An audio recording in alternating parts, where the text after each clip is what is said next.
الحمد لله نحمده ونستعينه ونستغفره ونؤمن به ونتوكل عليه ونعوذ بالله من شرور أنفسنا ومن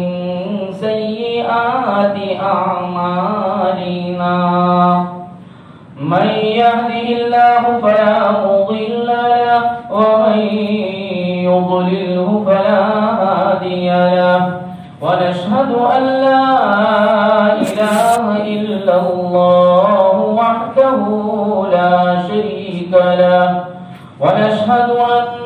سيدنا ومولانا محمدا عبده ورسوله صلى الله تعالى عليه وعلى آله وأصحابه أجمعين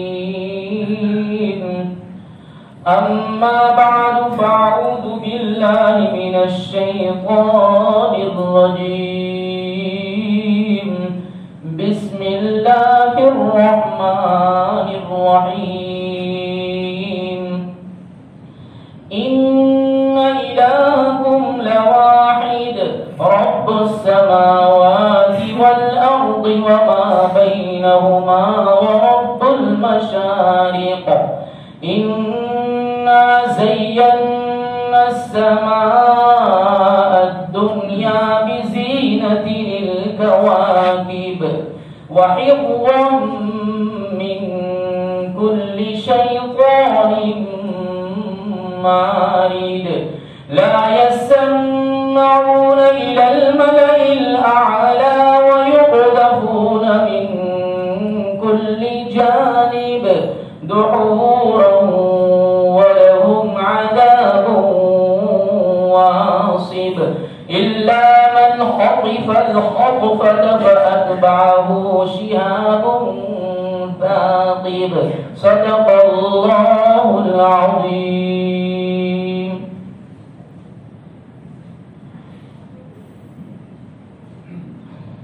معزز سامعین کرام،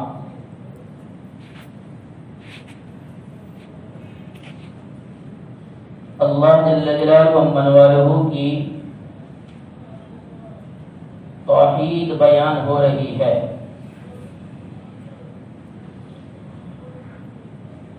اور دنیا انسانیت نے مختلف معبودوں کو اور مختلف خداؤں کو اپنا کارساز سمجھ لیا تھا اور اپنا مشکل کشا سمجھ لیا تھا۔ ایسے وقت میں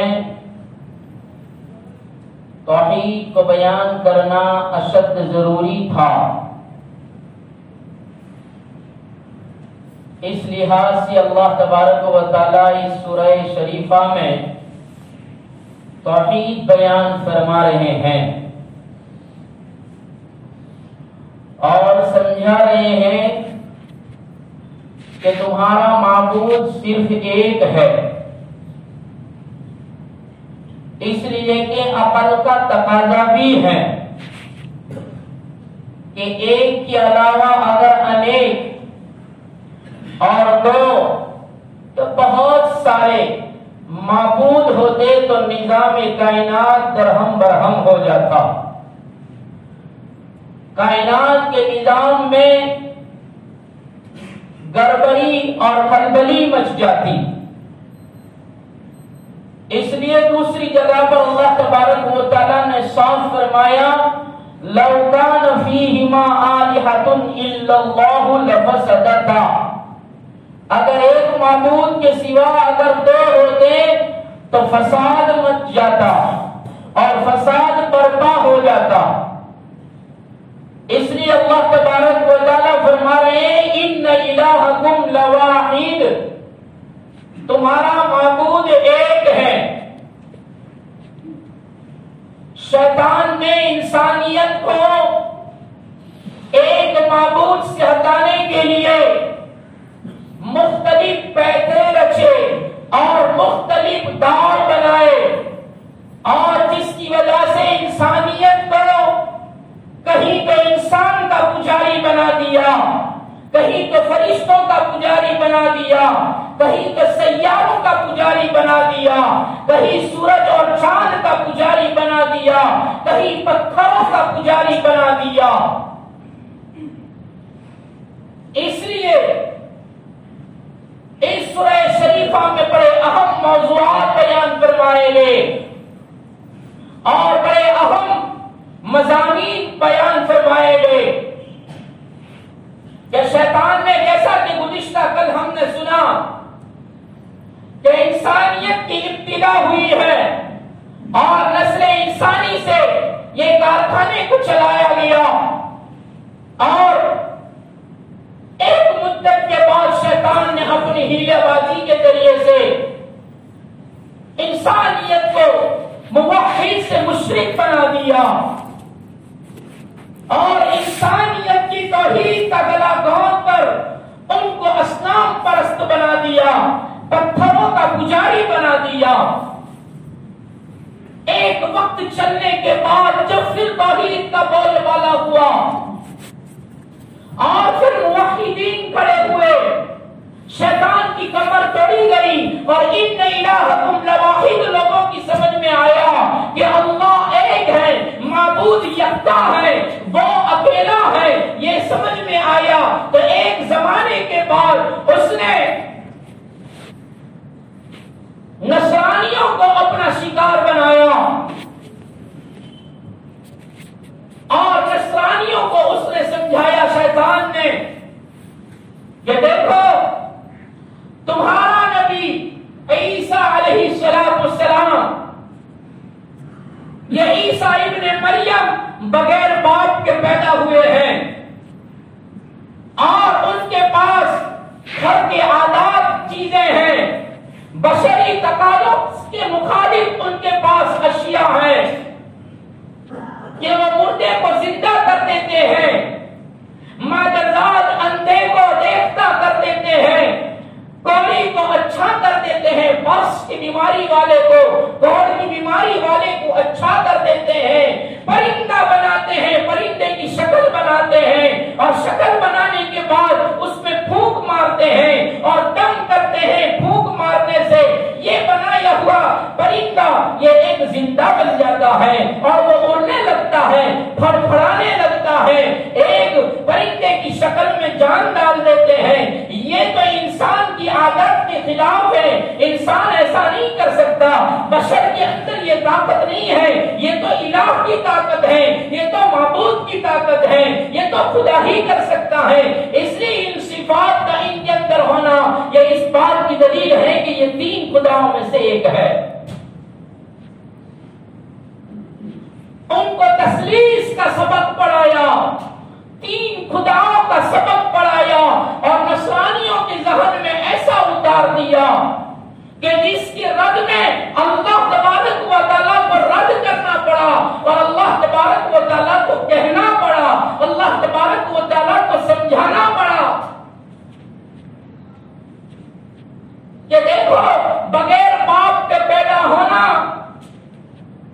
یہ اس بات کی دلیل نہیں ہے کہ وہ خدا بن گیا، اس کے اندر الہی صفت آ گئی، اس کے وحدانیت کی صفت آ گئی، یہ نہیں ہو سکتا۔ اگر عیسیٰ بغیر باپ کے پیدا ہوئے ہیں تو ہم نے تو آدم کو خمیر تیار کر کے لفظ کن سے ہم نے پیدا فرمایا ہے، ہم نے ہو جا کہا ہے، ہم نے اس میں روح ڈالی ہے، اس خمیر کے بنے ہوئے پتلے میں جب ہم نے روح ڈالی اور کن کہا تو وہ انسان بن گیا، ایک خمیر اور ایک پتلا حرکت کرنے والا انسان بن گیا، حرکات و سکنات کا مجسمہ بن گیا۔ یہ ہم نے کیا ہے۔ اگر بغیر باپ کے پیدا ہونا یہ معبود ہونے کی دلیل ہوتی تو آدم کو تو ہم نے بغیر باپ اور بغیر ماں کے پیدا کیا ہے، تو عیسیٰ سے زیادہ مستحق تو یہ تھے کہ آدم کو معبود بنایا جاتا، آدم کو خدا کہا جاتا، لیکن آدم کو کسی نے خدا نہیں رہا تو پھر عیسیٰ بغیر باپ کے پیدا ہو جانے سے یہ خدا کیسے ہو سکتے ہیں، یہ معبود کیسے ہو سکتے ہیں، وہ تثلیث کے عقیدے میں کیسے آ سکتے ہیں؟ یہ شیطان کی ایک پتری تھی، شیطان کی ایک چال تھی، شیطان کا ایک داؤ تھا جس نے نصرانیوں کو اس عقیدے کا قائل بنا دیا کہ ان کے اندر تو پھر خرق عادت چیزیں ہوا کرتی ہے، بشری تقاضوں کے خلاف ان کے ہاتھوں سے تو کرشمات ہوتے ہیں۔ تو فرمایا یہ جو کچھ کیا جاتا ہے اللہ جواب دے رہے ہیں، یہ عیسیٰ جو کچھ کر رہے ہیں اور عیسیٰ کے ہاتھ سے جو کچھ خرق عادت چیزیں ہو رہی ہے یہ تو ہمارے حکم سے ہو رہی ہے، حکم ہمارا ہے، عیسیٰ کا معجزہ ہے، اس لیے یہ معجزہ عیسیٰ کے ہاتھ سے صادر ہوا، یہ اس بات کی دلیل نہیں ہے کہ وہ خدا بن گیا۔ تو نصرانیوں کو اس نے یہ سبق پڑھایا اور اس طریقے سے ان کو بھڑکایا۔ تفسیر کبیر، صاحب تفسیر کبیر امام رازی رحمت اللہ علیہ فرماتے ہیں میں خود خوارزم میں تھا، ایک علاقے کا نام ہے خوارزم، میں خوارزم میں تھا۔ امام راضی فرماتے ہیں مجھے اطلاع دی گئی، خبر دی گئی کہ ایک نصرانی آیا ہے، سنو کیا قرآن کہتا ہے ان الہکم لواحد، کہ ایک نصرانی آیا ہے اور وہ اپنے مذہب کی بہت تعریف کرتا ہے اور اپنے مذہب کی تحقیق کرتا ہے اور اپنے مذہب کے سچ ہونے کا دعویٰ کرتا ہے۔ حضرت امام راضی رحمت اللہ علیہ فرماتے ہیں میں اس نصرانی کے پاس پہنچا اور نصرانی کے پاس جا کر میں نے اس سے پوچھا کہ تم عیسیٰ کو خدا مانتے ہو اور ساتھ میں یہ بھی کہتے ہو کہ عیسیٰ کو یہودیوں نے گرفتار کر لیا، سولی پر چڑھا دیا اور لکڑی کے اوپر لٹکا دیا اور ان کی پسلی توڑ دی اور ان کی پسلی توڑ کر ان کو بڑی بڑی سخت سزائیں دی، یہاں تک کہ عیسیٰ ان سے چھوٹنے کی، ان سے بھاگنے کی، ان سے چھپنے کی ہیلے اور تدبیریں بنا رہے تھے، لیکن اس میں وہ ناکام ہو رہے تھے اور انہوں نے عیسیٰ کو سولی پر لٹکا کر ان کو ختم کر دیا۔ تم یہ بھی کہتے ہو اور تم خدا بھی کہتے ہو، اگر تمہارا عقیدہ ہے کہ عیسیٰ معبود ہے، عیسیٰ رب ہے، عیسیٰ خدا ہے، تو اس نے اپنے آپ کو بچا کیوں نہیں لیا؟ اگر عیسیٰ معبود ہے اور اگر عیسیٰ میں رب حلول کیے ہوئے ہیں یا رب کا کوئی جزو حلول کیے ہوئے ہیں تو امام راضی فرماتے ہیں اگر یہ سب کچھ ہو سکتا ہے تو پھر اپنے آپ کو بچا کیوں نہ لیا اور ان لوگوں کو جو ان پر ظلم کر رہے تھے، ان کو پھانسی دے رہے تھے، ان کو سولی پر لٹکا رہے تھے، ان کی پسلیاں توڑ رہے تھے، ان کو سزائیں دے رہے تھے، ان کو اس نے ہلاک کیوں نہ کیا؟ اگر ایسا ہوتا کہ وہ رب ہے تو وہ ایسا کرتے، لیکن ایسا نہیں ہوا تو ایک عقل سلیم رکھنے والے کے لیے اس طریقے کا دعویٰ کرنا یہ بہت بری بات ہے اور بہت ہی گھٹیا قسم کی بات سمجھی جاتی ہے۔ امام راضی رحمت اللہ علیہ اس کو سمجھا رہے نصرانی کو۔ پھر حضرت امام راضی نے اس سے پوچھا کہ تم اپنے عیسیٰ کو خدا مانتے ہو، تمہارے پاس دلیل کیا ہے کہ وہ رب ہے؟ تثلیث کا تمہارا عقیدہ اور مانیتا ہے، اس کی دلیل کیا ہے؟ تو وہ نصرانی دلیل میں پیش کرتا ہے کہ ان کے ہاتھوں سے مردے زندہ ہوتے ہیں اور پرندوں میں روح ڈالنے سے، پھونک مارنے سے وہ زندہ ہو جاتے ہیں، مادرجال اندھے بینا ہو جاتے ہیں اور کوڑ کے مریض کو وہ اچھا کر دیتے ہیں۔ یہ ساری باتیں تو الوہ الہی کر سکتا ہے، اس لیے ہم ان کی صفت الوہیت کے معترف ہیں اور اس کو مانتے ہیں۔ تو امام راضی رحمت اللہ علیہ نے اس کو توحید سمجھائی، ان الہکم لواحد۔ صاحب تفسیر کبیر فرماتے ہیں اس نصرانی کو سمجھایا کہ سن، مرے ہوئے کو زندہ کر لینا، یہ مرے ہوئے کا جسم جندے کا جسم یہ شکل کے اعتبار سے بہت مشابہت رکھتے ہیں، لیکن ایک لاٹھی یہ تو بے جان ہوتی ہے، اور اس لاٹھی میں سے سانپ بن جانا، ایک غیر زیرو میں سے زیرو کا بن جانا، نرجیو میں سے سجیو کا بن جانا، ایک غیر زیرو میں سے زیرو کا بن جانا، اس میں تو شکل کی کوئی مشابہت بھی نہیں ہے۔ لکڑی الگ ہے، سانپ الگ ہے، ان میں تو شکل کی مشابہت بھی نہیں ہے، پھر بھی موسیٰ کا سانپ، موسیٰ کا عصا لکڑی سانپ بن گئی، تو اس اعتبار سے موسیٰ پسرے خدا ہونا چاہیے یا موسیٰ خدا ہونا چاہیے، اس لیے کہ موسیٰ کا عصا سانپ بن گیا تھا۔ عیسیٰ تو مرے ہوئے انسان کو زندہ کرتے ہیں، تو وہ تو کوئی کمال نہ ہوا، اس لیے کہ مرے ہوئے اور زندہ دونوں کے جسم کی شکل تو ایک ہوا کرتی ہے، لیکن شکل کی مشابہت کے بغیر یہ ہو جانا، یہ تو اس بات کی دلیل ہے کہ موسیٰ اللہ کا اللہ ہونا چاہیے، خدا ہونا چاہیے، یا خدا کا بیٹا ہونا چاہیے۔ جب عصا کا سانپ بن جانا موسیٰ کے لیے پسر کا درجہ نہیں دلا سکتا، خدا کا درجہ نہیں دلا سکتا، تو عیسیٰ کا مردے کو زندہ کرنا یہ کیسے اس کو خدا بنا سکتا ہے؟ یہ جواب سن کر اور یہ دلیل سن کر وہ لاجواب ہو گیا، اور نصرانی سمجھ لیا، اور نصرانی نے کہہ دیا ہاں اب سمجھ میں آ گیا کہ تثلیث کا دعویٰ، تثلیث کا عقیدہ غلط ہے، رب ایک ہی ہے، ان الہکم لواحد، اللہ ایک ہے۔ کیسا رب؟ اقرار کے بعد فرشتوں نے اقرار کر لیا، انسانوں نے اقرار کر لیا اور کہہ دیا گیا ان الہکم لواحد۔ وہ کیسا رب؟ تو فرمایا رب السماوات والارض وما بینہما ورب المشارق، رب اس اتنا نہیں ہے کہ یہ سب کچھ کریں، بلکہ رب ایسا کہ سماوات کا بھی رب، ارض کا بھی رب، آسمانوں کا بھی رب، زمین کا بھی رب، اور صرف زمین آسمان کا رب نہیں، بلکہ اللہ فرماتے ہیں وما بینہما، آسمان کے اوپر، آسمان کے نیچے، زمین کے اوپر، زمین کے نیچے، جو بھی ہے ان سب کا رب ہے، رب السماوات والارض وما بینہما، ان دونوں کے درمیان کا بھی اللہ رب ہے، ورب المشارق، اور مشارق کا بھی رب ہے۔ آسمان بنائے، آسمان کے اوپر جتنا بھی ہے، فرمایا چونٹی سے لے کر جبرائیل تک، اور ذرے سے لے کر پہاڑ تک، قطرے سے لے کر سمندر تک، ساری کی ساری کائنات کو بنانے والا رب السماوات والارض وما بینہما، اور ہر ایک کو بتدریج بناتا ہے، تدریج کے ساتھ حد کمال تک پہنچاتا ہے۔ ایک چونچا پیدا ہوتا ہے، تدریجاً دھیرے دھیرے اس کی نشو نما ہوتی ہے، اور ہر ایک کو تدریج سے کمال تک پہنچاتا ہے۔ ایسا رب امام سری سقطی رحمت اللہ علیہ فرماتے ہیں میں ایک مرتبہ سفر کر رہا تھا، چلتے چلاتے تھک گیا،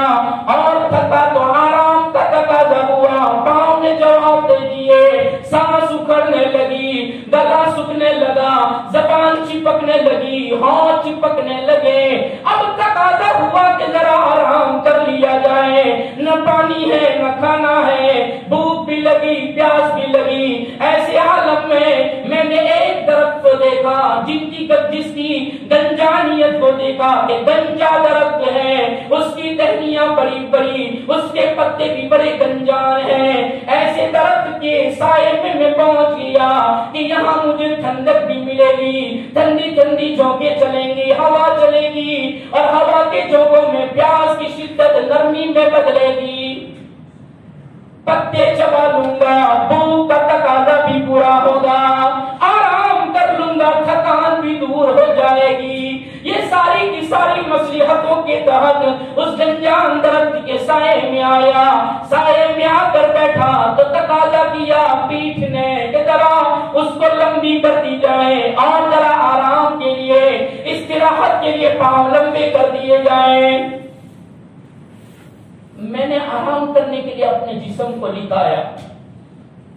اور لٹایا تو بھوک بھی بھول گیا، پانی بھی، پیاس بھی بھول گیا، اور میری آنکھ لگ گئی اور میں سو گیا اور کافی دیر سویا، یہاں تک کہ میری تھکان دور ہو گئی۔ جب میری آنکھ کھلی میں تھکان سے بالکل سکون میں تھا، میرا تھکان سکون میں بدل گیا تھا، پیاس کا احساس بھی کم ہو گیا تھا، بھوک کا احساس بھی پتے کھانے سے کم ہو گیا تھا، اور آرام سے بیٹھا ہوا تھا۔ ایک دم درخت میں سے آواز آئی، رب السماوات والارض، آسمان و زمین کا رب، وما بینہما، اور ان کے درمیان کا رب، وہ چاہے تو درخت سے بھی بلوا دیں، وہ اس کا رب ہے۔ یہ توحید ہے۔ میری سمجھ کہتی ہے، میری عقل کہتی ہے درخت نہیں بول سکتا، لیکن اللہ کہتا ہے، توحید کہتی ہے، میرا آپ کا ایمان کہتا ہے درخت کو بلوانے پر آئے تو بول سکتا ہے۔ سر سقطی فرماتے ہیں میں نے درخت میں سے آواز سنی، درخت بول رہا ہے، اور درخت نے کہا سر سقطی تو میرے جیسا کیوں نہیں بن جاتا؟ ایک دم تعجب خیز انداز میں دیکھ رہے ہیں یہ درخت کیا کہتا ہے۔ پوچھا سر سقطی نے کیا کہتا ہے؟ درخت کہتا ہے میں بول رہا ہوں، میں شجر بول رہا ہوں، میں درخت بول رہا ہوں، میرے جیسا اللہ کے ولی تو کیوں نہیں بن جاتا؟ کہاں تیرے جیسا کیسے بنوں؟ تو درخت ہے، بیگان ہے، تو ایک تنا ہے، ایک لکڑی ہے، میں تو انسان ہوں، حقات و سکنات کا مالک ہوں، اور مجھے تو مکلف بنایا ہے، میں احکام خداوندی کا مکلف ہوں، میں تو چلتا بولتا انسان ہوں، میں تیرے جیسا کیسے بن جاؤں؟ کہا ایسا نہیں، میں یہ کہہ رہا ہوں کہ میرے جیسا بن جا کہ لوگ مجھے پتھر مارتے ہیں پھر بھی میں اس کو پھل دیتا ہوں، وہ میری طرف پتھر پھینکتے ہیں میں ان کے پتھر کے ساتھ پھل پھینکتا ہوں۔ تو میرے جیسا بن جا کہ تجھے لوگ تکلیف پہنچائیں تو ان کے ساتھ حسن اخلاق کے ساتھ پیش آ، وہ تجھ سے بد اخلاقی کریں تو حسن اخلاق کر، میرے جیسا بن جا۔ صرف سختی سوچ رہے ہیں ایک بے جان درخت مجھے کیسی نصیحت کرتا ہے، کیسی توحید سکھاتا ہے۔ صرف سختی کہتے ہیں توحید مجھے درخت نے سکھائی، وحدانیت مجھے درخت نے سکھائی، رب السماوات والارض وما بینہما، آسمان و زمین کا رب، مابین کا رب، وہ رب ایسا ہے کہ جو درخت سے بھی نصیحت دلوا دیتا ہے۔ جس کو نصیحت حاصل کرنا ہو، جس کو نصیحت ہی حاصل نہ کرنا ہو، وہ سمجھائے بھی نہیں سمجھتا۔ جمعہ میں کہا گیا تھا کہ بت چپل باہر مت نکالو، پھر بھی سب نے باہر نکالے ہیں۔ ابھی میں عصر کی نماز کے لیے آیا تو پورا کا پورا باہر روڈ پر بھی سب کے چپل تھے۔ یہ ضد نہیں تو اور کیا ہے؟ ہم اپنے عمل سے بتانا چاہتے ہیں، ہم اپنے عمل سے کہنا چاہتے ہیں کہ مسجدیں بند کر دو۔ ہمارا عمل کہہ رہا ہے، ہمارے عمل کا تقاضا ہے، ہم مسجدوں کے عادی نہیں ہیں، ہمیں مسجدوں میں نہیں آنا ہے۔ ایمان والا تو اشارے پر چلتا ہے، کہا گیا مت نکالو باہر، سب نے وہاں باہر نکالے۔ اسکوٹر بائیکیں مسجد کے قریب مت رکھو، بھروچ میں جا کر پوچھو محمد پورا کی مسجد میں تفسیر بند ہو گئی، کیوں کہ لوگ نہیں مانتے ہیں، اپنی ضد پر ہیں۔ جس کو نصیحت حاصل کرنا ہوتا ہے وہ درخت سے بھی نصیحت حاصل کر لیتے ہیں۔ صرف سقطی فرماتے ہیں میں سوچ میں پڑ گیا یہ کیا کہتا ہے، تھوڑی دیر میں سوچتا رہا، پھر میری ذہن میں آیا کہ درخت اتنی عمدہ نصیحت کرتا ہے پھر اس درخت کو جلایا کیوں جاتا ہے، لکڑی کو آگ کے حوالے کیوں کر دیا جاتا ہے جب اتنی اچھی صفت اس کے اندر ہے؟ میں سوچنے کے بعد میں نے درخت سے پوچھا کہ تیری بات میری سمجھ میں آ گئی، لیکن مجھے یہ سمجھا رہے کہ تیرے اندر اتنی اچھی صفت ہے پھر تجھے لوگ جلا کیوں دیتے ہیں، تو آگ میں کیوں جلتا ہے؟ تو درخت نے کہا میرے اندر ساری صفات جمیلہ تھی، لیکن میری ایک برائی نے میری ساری صفات جمیلہ پر پانی پھیر دیا۔ ساری صفتیں اچھی تھی لیکن ایک بری عادت تھی، اور بری عادت ہے کون سی عادت؟ فرمایا جس عادت کی وجہ سے میں آگ میں جلتا ہوں، میری عادت یہ ہے کہ جدھر کی ہوا ہوتی ہے ادھر جھک جاتا ہوں، میرے اندر استقامت نہیں ہے۔ استقامت نہ ہونے کی وجہ سے، جماعت نہ ہونے کی وجہ سے مشرق کی ہوا ہے تو ادھر جھک گیا، مغرب کی ہوا ہے تو ادھر جھک گیا، شمال کی ہوا ہے تو ادھر جھک گیا، جنوب کی ہوا ہے تو ادھر جھک گیا، جدھر کی ہوا ادھر کا ہو جاتا ہوں۔ استقامت نہیں ہے، توحید پر استقامت چاہیے، توحید پر استقامت پر کام بنا کرتے ہیں، کامیابی ملا کرتی ہے۔ میرا حال بھی ایسا ہی ہو گیا، جدھر کی ہوا ادھر کا رخ کر دیا، اس نے یہ کہا تو ادھر ہو گئے، اس نے یہ کہا تو ادھر ہو گئے۔ توحید پر جماعت نہیں ہے، توحید پر استقامت نہیں ہے۔ امام سری سبتی رحمۃ اللہ علیہ فرماتے ہیں کہ مجھے سمجھ میں آ گیا کہ توحید بڑی عمدہ چیز ہے، توحید پر استقامت ضروری ہے۔ رب السماوات والارض وما بینہما رب المشارق، کہ آسمان اور زمین مابین کا رب، اور فرمایا مشارق کا رب۔ یہاں اللہ نے مشارق فرمایا، ایک جگہ پر فرمایا رب المشرق والمغرب، اور ایک جگہ پر فرمایا رب المشرقین ورب المغربین۔ تو واحد بھی بیان فرمایا، تثنیہ بھی بیان فرمایا، جمع بھی بیان فرمایا، تینوں اعتبار سے۔ ایک جگہ پر رب المشرق والمغرب فرمایا کہ مشرق اور مغرب کا رب، پورب اور پچھم کا رب اللہ نے اپنے آپ کو بتایا واحد کے سیکے کے ساتھ۔ تو فرمایا رب المشرق والمغرب عام سمجھ اور عام فہم کی بات ہے کہ اللہ پچھم کا اور پورب کا بھی رب ہے۔ اور جہاں اللہ نے فرمایا رب المشرقین و رب المغربین، سورہ رحمان میں فرمایا کہ دو مشرقوں کا اور دو مغربوں کا رب ہے،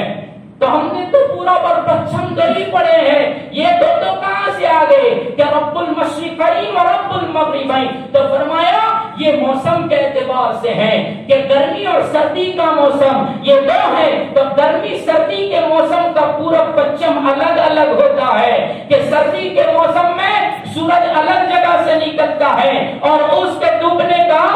قدر فرق ہوتا ہے، اور گرمی کے موسم میں سورج کے طلوع ہونے کا جگہ الگ ہوتی ہے اور چھپنے اور غروب ہونے کی جگہ الگ ہوتی ہے۔ اس سے ہم کہتے ہیں دن لمبا ہوا، کہ گرمی کے موسم میں دن لمبا اور سردی کے موسم میں رات لمبی۔ تو فرمایا ان کے سورج کے طلوع اور غروب کی جگہ الگ الگ، قدرے تھوڑی تھوڑی الگ الگ ہوتی ہے۔ اس لیے صبح میں اور شام میں وقت بھی گھٹا بڑھتا ہے، مغرب کی نماز اذان کبھی دیر سے کبھی جلدی ہوتی ہے، کیوں؟ اس لیے کہ سورج کے مدار بھی اللہ نے الگ الگ بنائے، اس لیے رب المشرقین و رب المغربین فرمایا۔ اور یہاں اللہ نے فرمایا ورب المشارق، جمع کا صیغہ بہووچن میں اللہ نے فرمایا مشارق کا رب ہے۔ تو فرمایا پورے سال سورج کے نکلنے اور غروب ہونے کی جگہیں پورے سال الگ الگ بدلتی رہتی ہے، اس لیے اللہ نے مشارق کا لفظ استعمال فرمایا کہ 360 دن میں الگ الگ جگہ سے طلوع ہوتا ہے، الگ الگ جگہ میں غروب ہوتا ہے، اس سے اللہ تبارک و تعالیٰ نے یہاں مشارق کا لفظ استعمال فرمایا۔ اب سوال یہ پیدا ہوتا ہے کہ یہاں اللہ نے صرف مشارق کا لفظ استعمال فرمایا، مغارب کا لفظ استعمال نہیں فرمایا، تو اس کا جواب یہ دیا گیا ہے کہ مشارق کہنے سے مغارب سمجھ میں آ ہی جاتے ہیں، اس لیے اللہ نے صرف مشارق کا لفظ استعمال فرمایا کہ جہاں سورج طلوع ہوگا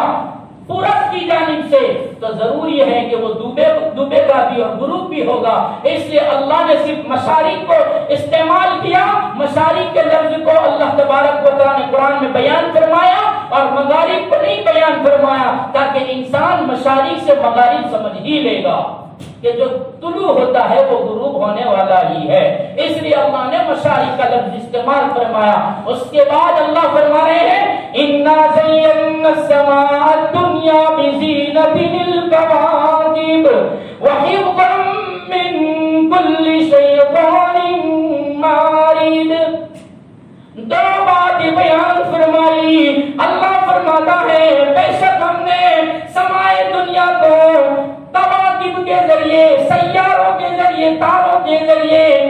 اس کو زینت بخشی. ایک کام ستارے کا آسمان کو زینت بخشنا.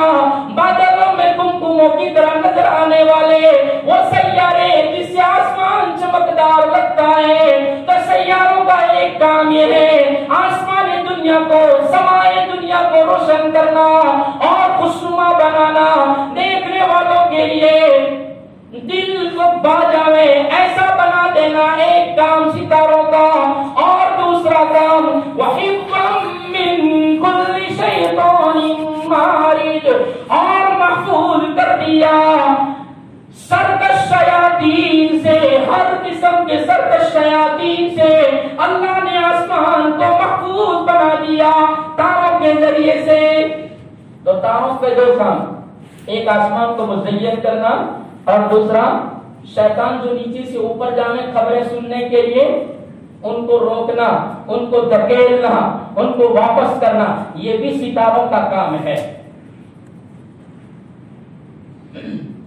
فرمایا گیا کہ اللہ تبارک و تعالی نے آسمان 7 بنائے ہیں. تو یہاں تو ایک ہی آسمان کا ذکر فرمایا، تو فرمایا گیا کہ اللہ نے آسمان تو 7 بنائے لیکن انسان کو نظر ایک ہی آتا ہے.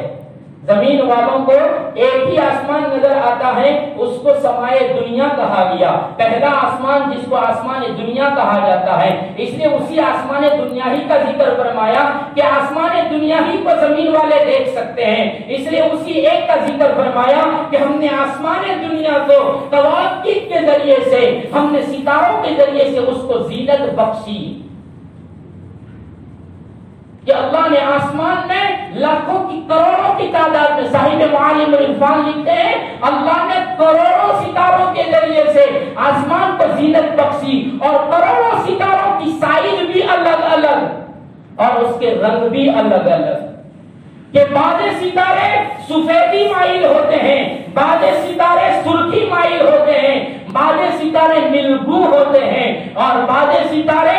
زردی مائل ہوتے ہیں، پیلے لگتے ہیں. اللہ نے مختلف ستاروں کے ذریعے سے آسمان دنیا کو زینت بخشی، اور زینت بخش دیکھنے والوں کے لیے دل ربا بنایا، کہ دل کش بنایا، دل نشین بنایا، کہ دیکھنے والوں کو یہ روشنی اور چمک دیکھ کر دل کو بہا جاتا ہے اور حسین منظر لگتا ہے. یہ آسمان دنیا کو اللہ نے سجایا، اور ستاروں کو کیوں سجایا؟ تو فرمایا سرکش شیاطین جو آسمانوں پر جا کر فرشتوں کی باتیں سن کر کاہنوں کو سناتے ہیں، ان کو روکنے کے لیے اللہ نے ستارے بنائے ہیں کہ اس کے ذریعے سے ان کو دھکیلا جاتا ہے اور شیاطین کو واپس کر دیا جاتا ہے. یہ اللہ تبارک و تعالی نے نظام بنایا ہے. اب یہاں اللہ نے یہ فرمایا کہ ہم نے آسمان دنیا کو زینت بنایا تاروں کے ذریعے سے. اب سوال یہ پیدا ہوتا ہے کہ قرآن تو یہ کہتا ہے کہ ان ستاروں کے ذریعے سے ان شیطانوں کو روکا جاتا ہے، وہ ستارے مارے جاتے ہیں. تو اب سوال یہ ہے کہ وہ ستارے مارے جاتے ہیں جن ستاروں سے آسمان دنیا کو سجایا ہے اور مزین کیا ہے، یا کوئی اور چیز ماری جاتی ہے، کوئی اور آگ کے انگارے سے اس کو مارا جاتا ہے؟ یہ سوال پیدا ہوتا ہے. اور اگر انہی سیاروں سے مارا جاتا ہے جن سیاروں سے آسمان دنیا کو سجایا اور مزین کیا ہے، تو پھر شیطانوں کو مارتے مارتے تو ستارے کم ہو جانے چاہیے، کہ آسمان میں بتدریج دھیرے دھیرے ستارے کم ہو جانے چاہیے، یا جن سمائے دنیا کو اللہ نے سجایا ہے اس آسمان کے اندر بتدریج کھلا ہو جانا چاہیے، جگہ ہو جانی چاہیے کہ ستارے اس جگہ سے کھڑ گئے، اس جگہ سے ستارے مار دیے گئے. تو پھر یہ کون سے ستارے مراد ہیں؟ اور اگر ستارے نہیں ہیں اور آگ ہے تو پھر سورہ ملک کی اس آیت کے خلاف ہوتا ہے جس میں اللہ نے فرمایا وَلَقَدْ زَيَّنَّا السَّمَاءَ الدُّنْيَا بِمَصَابِيحَ وَجَعَلْنَاهَا رُجُومًا لِلشَّيَاطِينِ. سورہ ملک میں یہ فرمایا ہے، سورہ تبارک الذی میں، کہ ہم نے آسمان دنیا کو چراغوں کے ذریعے روشن کیا ہے اور اس کو شیطان کو مارنے کا ذریعہ بنایا ہے. تو اس کے خلاف ہوتا ہے تو اس کا جواب اس طریقے سے دیا گیا ہے کہ اللہ تبارک و تعالی نے جو شیطانوں کو مارنے کے لیے لیے فرشتے لگائے ہیں جو ان کو مارتے ہیں تو وہ ستارے نہیں ہیں جن ستاروں سے آسمان دنیا کو اللہ نے مزین کیا ہے، بلکہ کوئی دوسری ہی چیز ہے جس کے ذریعے سے شیطانوں کو مارا جاتا ہے۔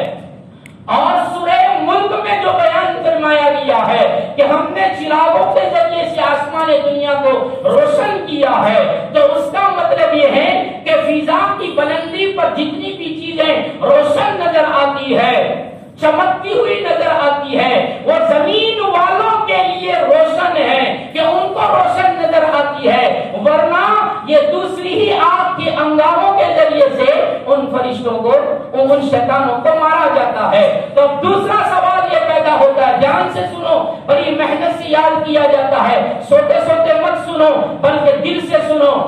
قرآن کی باتیں ہیں۔ جس بات میں مزہ آئے اس کو سننا، جس بات میں مزہ نہ آئے اس میں سو جانا، یہ تو حق تلفی ہے، انیائے اور نیائے انصافی ہے، بڑی محنت کرنی پڑتی ہے تب جا کر بولا جاتا ہے۔ تب سوال یہ پیدا ہوتا ہے کہ فرشتوں کو، شیطانوں کو جب اوپر جاتے ہیں سننے کے لیے، تو جب ان کو مارا جاتا ہے تو ان کو معلوم ہے کہ اپنا مقصد پورا نہیں ہوتا، تو پھر وہ کیوں اوپر جاتے ہیں؟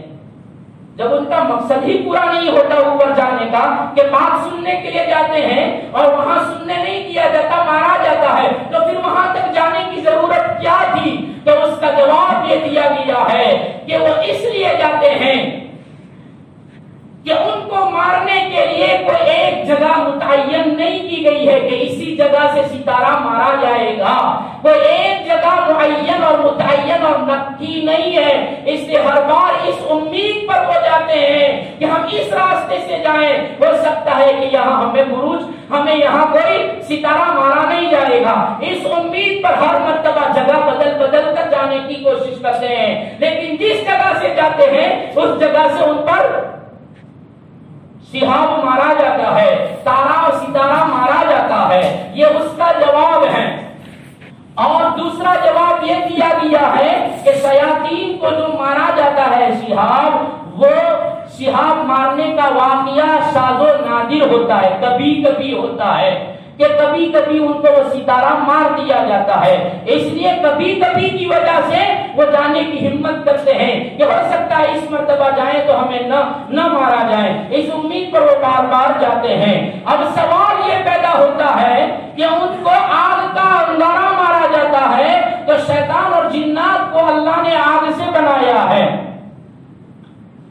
آگ سے بنایا ہے، اور ان کو انگارہ مارا جاتا ہے، اور ان کو قیامت میں جہنم کی آگ کا عذاب دیا جائے گا۔ تو جب وہ آگ سے بنے ہیں تو ان کو آگ کا عذاب دینے سے ان کو کیا تکلیف ہوگی؟ جب آگ ہی سے بنے ہیں تو آگ کا عذاب ان کے لیے کیا موجب عذاب بن سکتا ہے؟ تو اس کا جواب دیا گیا ہے، انسان کو مٹی سے بنایا ہے، اور انسان کو مٹی سے بنی ہوئی اینٹ اور مٹی کا ڈھیلا اگر انسان کو مارا جاتا ہے تو اس سے اس کو تکلیف ہوتی ہے، اس سے اس کو زخم ہوتا ہے، اور اس سے اس کو درد ہوتا ہے۔ اسی طریقے سے اگرچہ وہ آگ سے بنے ہیں لیکن جہنم کی آگ کے عذاب کا اثر ان کو ہوگا، اور اس آگ کے عذاب سے ان کو تکلیف اور درد ہوگا۔ یہ سارے سوالات پیدا ہوئے تھے بزینۃ القواکب کہ اللہ نے آسمان دنیا کو ستاروں سے مزین کیا، اور پھر وحفظا من کل شیطان مارد کہ ہر سرکش شیاطین کو مارا جاتا ہے، تو اس پر ہونے والے اعتراضات، اس پر ہونے والے سوالات کے جوابات سنا دیے گئے۔ اب اس کے بعد اللہ تبارک و تعالیٰ فرما رہے ہیں لا يسمعون الى الملأ الاعلى ويقذفون من كل جانب، نہیں سن سکتے ملأ اعلیٰ کی بات کو، ويقذفون ضرب لگائی جاتی ہے، مارا جاتا ہے، من كل جانب ہر جانب سے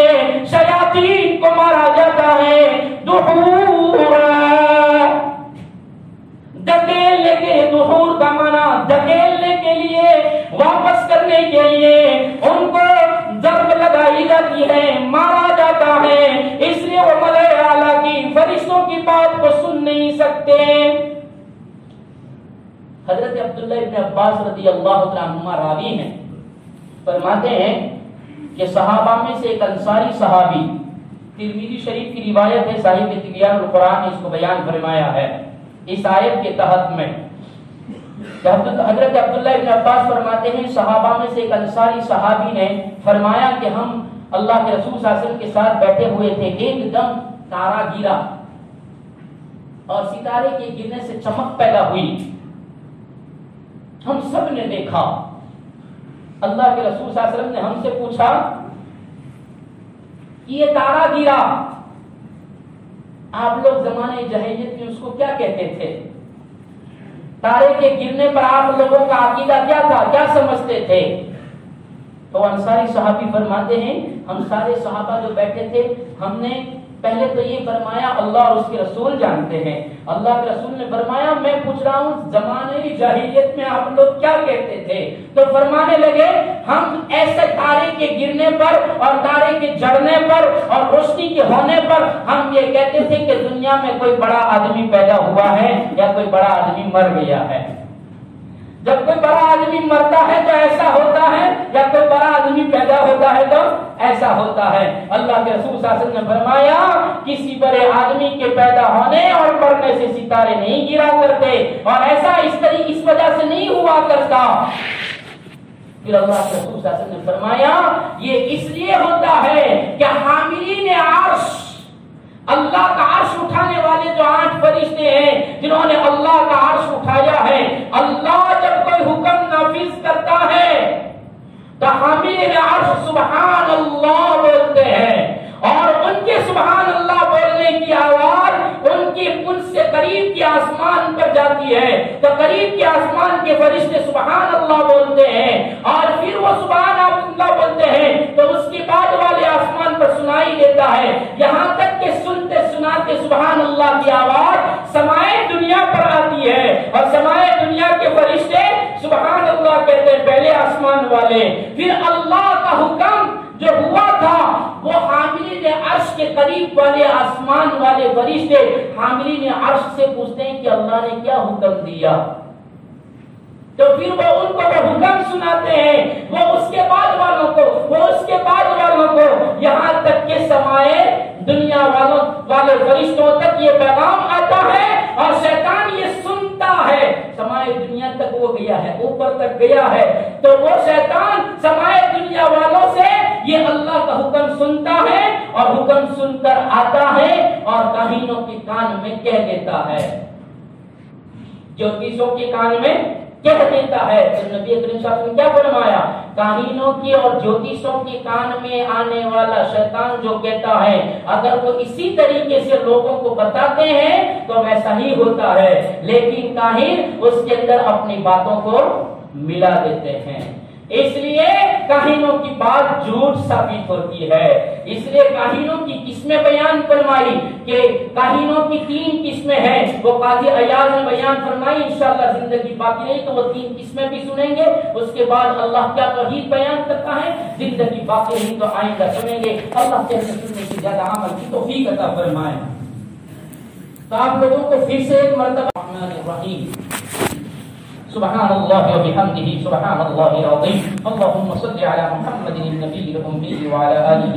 وسلم تسليما يا ذا الجلال والإكرام يا ذا الجلال والإكرام يا حي يا قيوم برحمتك نستغيث يا ذا الجلال والإكرام اقرا يا الله اے اللہ اقبال جرائم ہے، اے اللہ اقبال جرائم ہے، اعتراف قصوروں کا، اے اللہ اعتراف کرتے ہیں، اے اللہ اعتراف کرتے ہیں، تسلیم ہے کہ بہت گناہ کیے ہیں،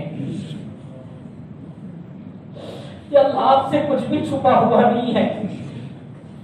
آپ تو عالم الغیب والشہادہ ہے، یا اللہ ہر بات کو آپ جانتے ہیں، یا اللہ ہماری ہر کرتوت سے آپ باخبر ہیں، یا اللہ ہم نے تو ایسے ایسے کرتوت کیے ہیں کہ زمین پر رہنے کے قابل نہیں ہے، یہ تو آپ کا احسان اور فضل ہے، آپ کی رحمت ہے، آپ کی شان کریمی ہے، آپ کی شان رحیمی ہے کہ آپ ہم کو عافیتوں کے ساتھ آپ کی زمین پر چلا پھرا رہے ہیں، ورنہ ہم نے ہماری ہلاکت کا کیا کچھ نہیں کیا۔ یا اللہ رحمت کی اشرح کی اثر کے بعد کی وقت میں جمعہ کا دن ہے، اے اللہ جمعہ کے دن کے اثر کے بعد کا وقت ہے، افطاریاں ہونے کو ہے، اے اللہ وہ گھڑی ہمیں اس وقت دے دیجئے جس میں دعائیں قبول ہوتی ہے۔ یا اللہ بے شک ہمارے نبی نے فرمایا ہے جب خباثت غالب آ جائے گی تو تمہارے برگزیدہ بندے دعائیں مانگیں گے تو بھی دعائیں قبول نہ ہوگی۔ یا اللہ وہ زمانہ ہمارے زمانے کو مت بنائیو، یا اللہ خباثتیں دور کر دیجئے، یا اللہ آپ کے برگزیدہ بندے دعائیں مانگے اور منظور نہ ہو ایسی باری بتا دے دیجئے مولا۔ یا اللہ آپ کے برگزیدہ بندوں کی دعاؤں کو قبول فرمائیے۔ یا اللہ اس مجمع میں کون آپ کا برگزیدہ ہے آپ ہی جانتے ہیں۔ یا اللہ کس کی آمین آپ کو پیاری لگتی ہے، یا اللہ کون آپ کا ولی ہے، کون آپ کا دوست ہے، کون آپ کا مقبول ہے، یا اللہ آپ ہی جانتے ہیں۔ اے اللہ جن کے سینوں میں قرآن ہے یا اللہ ان حفاظ کرام کا واسطہ دیتے ہیں، یا اللہ جن کے سینوں میں میراث نبی ہے یا اللہ اس میراث نبی کا واسطہ دیتے ہیں، ہمیں معاف فرما کر راضی ہو جائیے، راضی ہو جائیے، راضی ہو جائیے، راضی ہو جائیے۔ یا اللہ آپ کو راضی کرنا بہت ضروری ہے، اگر آپ راضی نہ ہوئے تو مولا دنیا بھی اجڑ جائے گی۔ یا اللہ دیکھ رہے ہیں، آنکھوں نے دیکھ لیا، آنکھوں نے دیکھ لیا، اے اللہ آنکھوں نے دیکھ لیا، کتابوں میں پڑھتے تھے، اب تو آنکھوں نے دیکھ لیا کہ آپ ناراض ہوتے ہیں، کہا حالات متواتر آتے ہیں، اے اللہ متواتر حالات ہم نے دیکھ لیے۔ یا اللہ ہماری دنیا اجڑتی ہوئی ہم نے دیکھ لی، یا اللہ انسانیت کو یا اللہ مرتے ہوئے دیکھ لیا کہ اللہ انسانیت ایسے مر رہی ہے جیسے کہ تسبیح کے داغے کے ٹوٹنے پر دانے گرتے ہیں۔ یا اللہ انسانیت بھی ایسی مر رہی ہے۔ اے اللہ جب بدکاریاں عام ہو جاتی ہے تو کثرت اموات ہوا کرتے ہیں۔ اے اللہ موتوں کی کثرت بھی دیکھ لی، یا اللہ بیماریوں کی جمگٹ میں بھی دیکھ لیجئے۔ اے اللہ راضی ہو جائیے، یا اللہ جو لوگ بیمار ہیں یا اللہ ان کے لیے عافیت کے فیصلے فرما دیجئے۔ یا اللہ جوان کریے جوان جا رہے ہیں، یا اللہ جنہوں نے امیدیں لگائی تھی بڑھے ہوں گے یہ کریں گے وہ کریں گے، یا اللہ کسی کا موقع نہیں ملا۔